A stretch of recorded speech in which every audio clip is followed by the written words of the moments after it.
Hello again, everybody. Welcome back to HemingwayLand.com, your source for quality, affordable land in the state of New Mexico. New property going live on the website this week. This is the third acquisition of 3 in a new subdivision we have never previously before bought, listed, or sold land in. It is called Pitchford. It is the Pitchford Properties subdivision out in Cibola County. And as you can see from the headline, this is a region that has a lot of nice features. Power and underground utilities being one of the big ones, really all throughout the subdivision, through most parts of it anyway.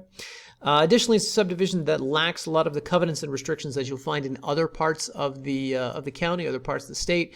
So it's going to allow you as a landowner more independence than you would find in other places, fewer restrictions, greater freedom to ultimately build and do whatever it is that you want to build and do on the land. So we really like these, and we believe you will as well. And with that out of the way, let's get to the details.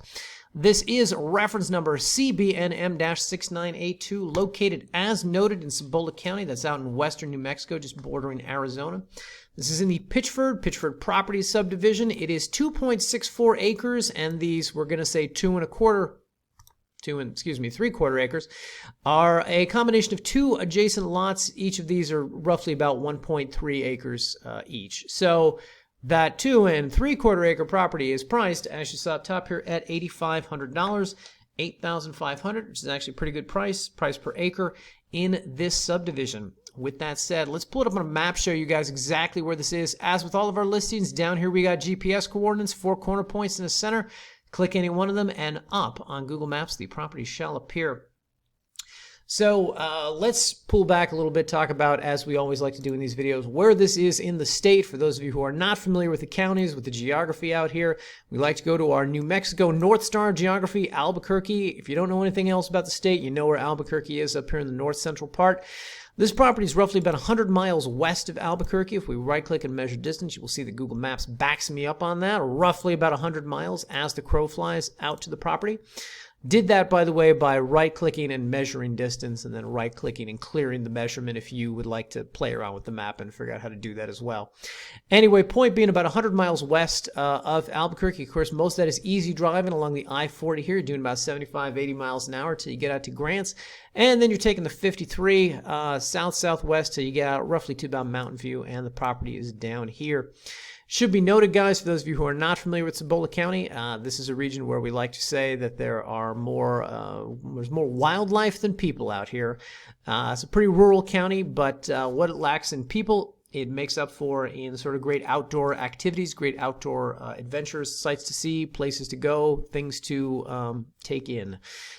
Those things include, guys, if we zoom in on the map here, just a few of them: the El Morro National Monument, the Chain of Craters Wilderness Study Area, El Malpais National Conservation Area and Monument, the ice caves at Bandera Volcano, and if outdoor hiking, camping, and sightseeing is not your thing, we've also got bodies of water up here. The Ramah Reservoir, Ramah Lake, is pretty close to the subject property. And a little further north, we've got the Blue Water Lake State Park up here. Of course, both of these are great opportunities for boating, fishing, jet skiing, and other water-based recreation activities. It should be noted that just south of the property down here in nearby Catron County, or Catron County if you prefer, is the Quemado Lake. We've got some pictures of that in the photo gallery. We'll get to that in a bit. But the point is, there's a lot to do out here.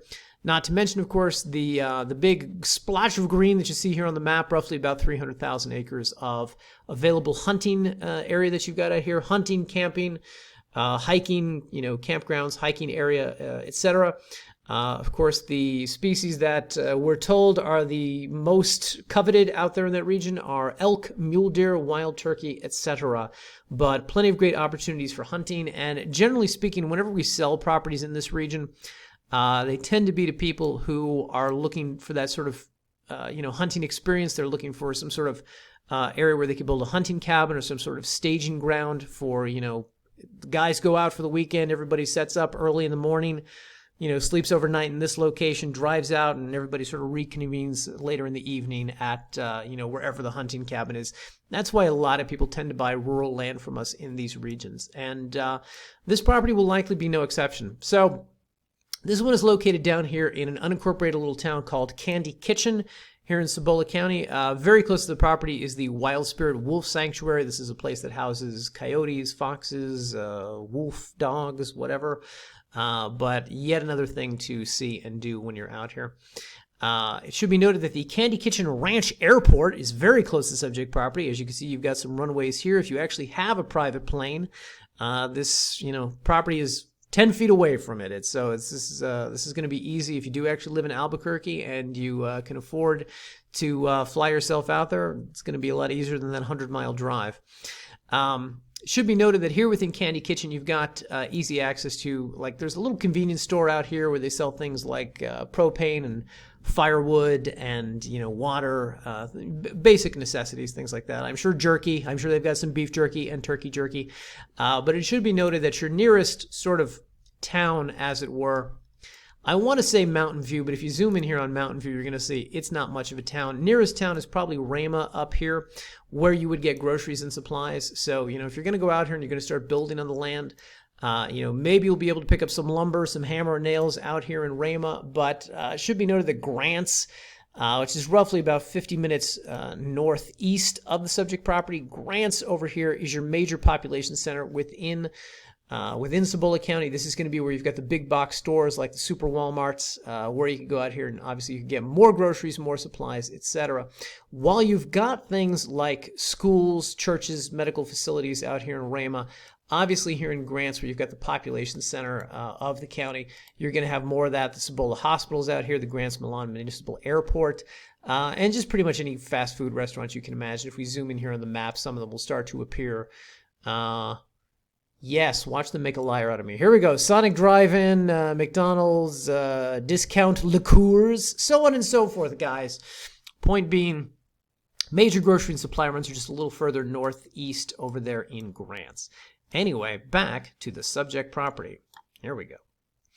All right, so as noted, located out here in Candy Kitchen, the Pitchford subdivision is all of this area that you see carved out here on the map. It's a relatively small subdivision, maybe just a little more than 1,000 or 2,000 or 3,000 acres, something like that. But here, on what Google Maps identifies as Concho Lane, but what in reality is called Rocky Knoll Lane, is where you will find these two adjacent lots that we are selling, which total, as noted, 2.6, 2¾ acre of land. Anyway, it should be noted that there is power running up and down this road right here along the subject property. Additionally, there are underground utilities in this region, and it should also be noted if we kind of click control and just sort of wiggle the mouse a little bit, you can kind of get a little sense of it. The property has kind of a hillish topography, kind of hilly type thing. Not too steep, but ultimately not a, flat property. So just want to communicate that to you there. Anything else that I'm showing you, I'm going to show you down here on the listing page. So first off, there is no plat overlay on Google Maps. So this is just to give you first a sense of the exact sort of size, shape, location of these two adjacent lots. This is how it breaks down. If you want a better sense of this, of course, we've got a plat map here in the gallery, which will demonstrate for you, better the size, shape, and exact acreage of these properties, 1.365 acres, 1.286, etc. Of course, these two lots have already been subdivided. These are two separate properties. So if, 1.3 acres is enough for you, go out there, build a hunting cabin, build a tiny home, build whatever you're going to build. Of course, you can resell the other, probably make a little bit of a profit on it, maybe recoup some of your money from this investment on that. Whatever the case, let's go to the photo gallery. So first off, as noted, this is Quemado Lake, about 30 minutes south of the subject property. This is one of the lakes that we have photos of out here. We have photos of Blue Water Lake as well. I really should include those in the gallery. But point is, there's a lot to do out here. This is just one of the many sort of features that you have close by to the property. This is the road leading out to the property. That would be that highway that we showed you right over here. Hello, Indian Service Route 120. That is the road that you were just seeing right there. So obviously this one's a well-maintained road. And as you get out here, this is sort of the entrance to Candy Kitchen. This is sort of the entrance to where you'll see the Wild Spirit Wolf Sanctuary advertised, etc. We've got some photos here from just this local area Candy Kitchen trading post. As noted, food, propane, lumber, hardware, laundry, and grocery. That's the most you're going to find out there, aside from that church that exists in the area. But these are some more shots from the region. And by the way, we also have over here the Candy Kitchen Volunteer Fire Department, which sits in very close proximity to the subject property. Subject property is right here. The Volunteer Fire Department is located over here by the entrance to the subdivision. So If anything ever goes pear-shaped over there, if anything ever goes south, firefighters are not far behind. Additionally, as we go through the photo gallery, finally we'll get to some photos here of the property. So this is the advertised Rocky Knoll Lane, not Concho as it's identified on Google Maps. As you can see, the roads out here, they're a little rough, not too bad. But if you're going to drive out there to the property, particularly if you're scouting it, you'll probably want to take a larger vehicle, off-road capable truck, something like that. Additionally, we've got photos of the power lines that run up and down the region, up and down that road, as well as the underground utilities that are out here. Here's another view of the number one of the road. You can see it's got some ruts in it, so that's why we recommend a kind of larger vehicle if you're going out there to scout. Additionally, here you can see the underground utilities that are located on the property. You can also kind of see the power lines that are running here along that side of the land, the eastern edge of the land. This is an image looking south, as you can see here, because the power lines are now reversed. They're on this side, and the utilities are on this side. But anyway, this is the subject property. As noted, it's got some cutouts in it. Should not be difficult to park, an RV out there, do some minor camping, just while you're sort of starting to build something out there. There are some cutouts where you can begin to build, but you should anticipate probably having to knock down a few trees if you want some real space to do any kind of real construction out there. So just an FYI. As noted, it's a little bit of a hilly topography. I don't want to advertise it like it's got amazing views when you get to the, the highest elevation on the property. I don't think it's that, but just making it clear to you guys that it's not a completely flat property, etc. Anyway, guys, I will let you scroll through the photos on your own. I do, however, want to point out to you that here at the bottom of the photo gallery, we've got some drone shots of the region, which give you a sense, number one, of exactly how nice it is out here, just sort of how pretty this countryside is in Cibola County. Additionally, we also try to kind of demonstrate for you a cutout here on the map of where the property is. This is a bad photo for that purpose, but this one is much better. This gives you a much better sense of the fact that you've got the power lines running here along the property, and you can kind of see here in the photo the underground utilities that we have mentioned 82 times so far in this video. Anyway, more photos, more of the cutout to give you a sense of the exact sort of size, shape, location of the property, etc. And then just more to just give you a sense of just how pretty this region is. We will have a drone video down here at the bottom of the page if you want to watch that, get an even better sense of exactly what this area is like, what the region, what the terrain, the surroundings are like. You can watch that down here. It'll be posted when the property listing goes live. Blah, blah, blah. With all that said, guys, let's talk about covenants. Let's talk about restrictions. Let's talk about zoning. So it should be noted this property is in Cibola County. So we like to say no formal zoning designation. Cibola County is one of these regions. I don't want to paint it like they have no zoning at all, because they do. But they have no formal zoning designation when it comes to things like vacant land in the middle of, out in the sticks. This is one where they typically will defer to whatever covenants, whatever restrictions are in place with the subdivision. If there's a homeowners association or a property owners association, essentially the county says they call the shots, and whatever notions they have about zoning are what they require you to abide by. So what's nice about Pitchford is that, so first off, we have the covenants linked down here under the property specific notes. We also have them linked down here in the table, this PDF. If you click on these, you're going to see exactly what these covenants were when they were created. Now, if you read through these, you will get the strong impression that, so the subdivision was created in 1986. The covenants were set to expire, were set to sunset, as I like to say, about 30 years later, absent a vote by property owners to maintain them.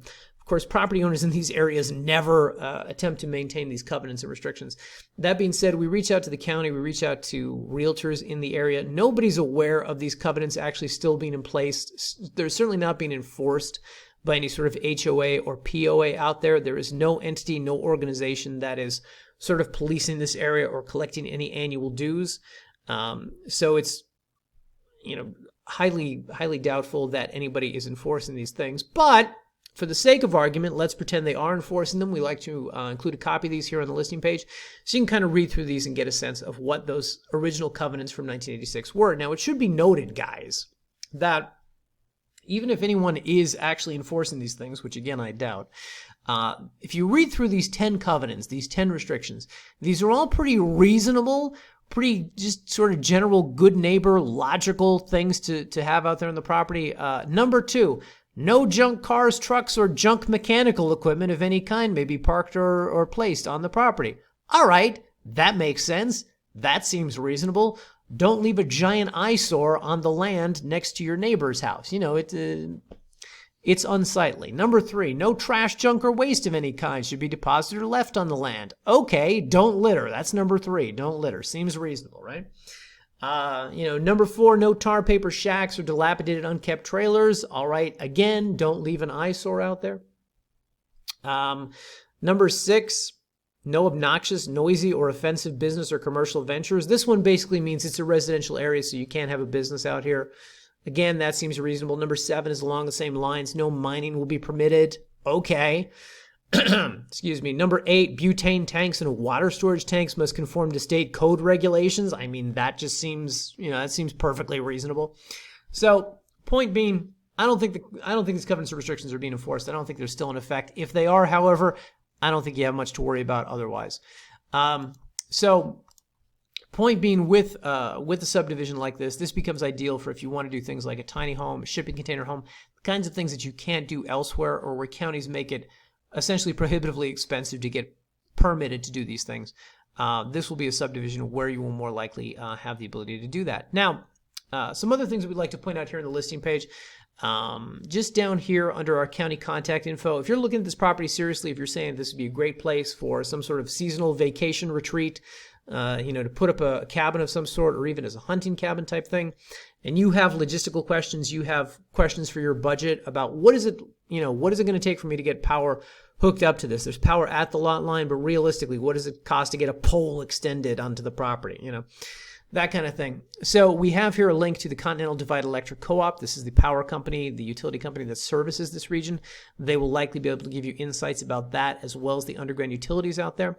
So we like to link to their website. We recommend, guys, if you have questions about that, always best to go directly to the source instead of calling us and asking us, what's it going to take for me to hook up to the grid? Call the power company, talk to them. When you have power at the lot line like this, it usually, in a lot of circumstances, it means that they come out, they'll hook you up for free. Because now they've got a paying customer. Maybe you pay, $1,200-$1,500 for the, power pole to be extended or something. But usually it's pretty affordable. Usually it's pretty reasonable. Additionally, you're going to build out here. Maybe you're going to put down a well. You're going to drill a well. New Mexico Office of the State Engineer. These are the people who permit wells. What is this? Proceed to website. There we go. These are the people who permit wells. They give you water rights. So ultimately you have to apply through them to get permitted to do that. Additionally, they have water table logs on the website, or well logs on the website that show you sort of how deep local wells in that region. Local usually means within 100 miles, so it's not the best information by which to try and ballpark what the water table might be in a given place. We here at Hemingway Land don't like to comment on it. We don't like to speculate on it. I don't want to sell a property to someone working off the assumption that, it's only 25 feet to drill, and then they find out it's, 250 feet to drill. So what we recommend, reach out to well drillers, reach out to vendors in the local region who do that. It's very likely you call one of those people up, you say, hey, I'm looking to buy some land in Candy Kitchen, and they know exactly, what the basics of the water table are within that region. I should point out to you, if you go to satellite view and you look at the map, you'll see people living out here. You'll see some homes in this region. 1, 2, 3, 4. Some of these are just trailers that are out there, but others are some nicer structures that you'll see. Something like this looks a little bit nicer. Point being, when you see homes concentrated like this in a specific region, particularly one that has underground utilities, usually utility companies don't come in and set up underground utilities for no reason. Usually there is some demand to live out there. And typically if you got people living out there, they're living out there because water is accessible. So the presumption when I see this kind of concentration of homes in a region is that the water table is usually pretty affordable to access. But don't take my word for it. Call vendors in the area. Call people who do this professionally, as opposed to some guy on the internet who's riffing, okay? And inquire with them. Get a sense. What's that going to cost? Typically, well drilling, they charge on a price per foot of drilling down that you do. So, the deeper the water table, the more expensive it's going to be. That's something you should know going into a purchase like this. Whether you're spending money with us or with anybody else buying a property for this kind of price tag, or even 1/4 of this, you should have a sense of what these costs are going to be in advance. Anyway, this is a property that we closed on through Quest Title, so we have title insurance on the property. It's one that we'll be providing a warranty deed with. If this is a property that you would like to purchase, just come up here, click the Buy Now button. It's going to take you to a secure checkout page where we are going to ask you, hang on, so let me refresh this. There we go. Where we are going to ask you for the non-refundable $500 earnest money deposit. For the record, guys, it's non-refundable because we want to make sure that you are serious about this purchase. We want to make sure that as a buyer, you have exercised the appropriate degree of discretion before you've agreed to pay us $8,500. That's why we say the $500 is non-refundable. We take it off the market. We don't sell it to anybody else. And for that, you know, if you're going to back out of the deal 3 months later, we want to make sure that we at least got some money out of it. So that's why that exists like that. This is not a financing situation. This isn't $500 down and $100 a month. We're looking for the whole $8,500 at once. The point is, you put down the you put down the $500, and we're going to contact you and say, how do you want to finance the rest? Do you want to go through title and escrow, or do you want to just pay with a credit card? It's up to you. He with the gold makes the rules. That's you. You get to tell us how you want to close on it. Point being, guys, give us your legal name for the deed. Enter some other information here, such as tax address. Where's Cibola County going to send the annual tax bill? Agree to the terms of service here. Click next, and on the very next page, secure checkout, credit, debit card information. You put down the $500, and you will have initiated this transaction. So, for the record, as noted, we closed on this with the title company, with Quest Title out there in Cibola County. This is a property, it's under $10,000. We recommend for something like this, you fund it with a credit card, credit or debit, something like that. If you're not comfortable with that, if you want to close through a title company, that's fine with us. But, you know, a lot of times people do transactions of this size with a credit card, in which case we basically ask you, what are your daily limits? What can you charge in a day? If you say $2,000 a day, we'll say, great, we'll send you a $2,000 check out, and over the next 4 days, you put down the total of $8,000 remaining dollars, and then we'll deed the property into your name. If you would like to close through a title company, just come up here to how it works. Click on buying from us. It's going to take you to this page of our website where we kind of discuss the differences in how you can close on the property. The first one is the one I just mentioned with a credit card. But the second one down here, recommended closing for properties over $10,000, title escrow. The way that works, you put down the earnest money deposit. We're going to draft a contract, sale purchase agreement. You sign it, we sign it, we submit it to the title company. They will do the rest. Title company is usually a little hokey poke about this. About a month will go by. But at the end of that month, they will ask us to sign the new deed. They will ask you to deposit the rest of the funds, and they will not release your funds to us until such a time as we have signed the deed and essentially put the property into your name. So that's one of the benefits of title company. They're sort of an neutral third party, good intermediary to have handling your money if you do not want to give it directly to us. For the record, guys, if you want to see what one of our sale purchase agreements looks like, just come here, click on this. It'll give you an idea of what we're asking you to sign prior to you agreeing to sign it. Prior to you putting down the $500, you can read this contract. You can see it's pretty simple, one page for signatures type of deal. If you want your attorney to review it, that's fine. I'm sure they enjoy their billable hours, but it's pretty self-explanatory. There you go. Anyway, with all that said, guys, really nice property out there in Pitchford. I really like this subdivision. I think we'll be buying more there in the future. We'll see how this one and some of the others sell. But with the power and the utilities, the underground utilities out there, nice rural setting, good for hunting, good for doing the kinds of things you can't do elsewhere without the covenants, without the restrictions. I think it's an enviable piece of land. So if you agree and you want to buy it, please do. If you have any comments, any questions, leave them here on YouTube. Shoot us an email, support@hemingwayland.com, or give us a call, 702-919 or 7170. Thanks for watching, everybody. I went on way too long in this video. Much appreciated, and we'll see you in the next one.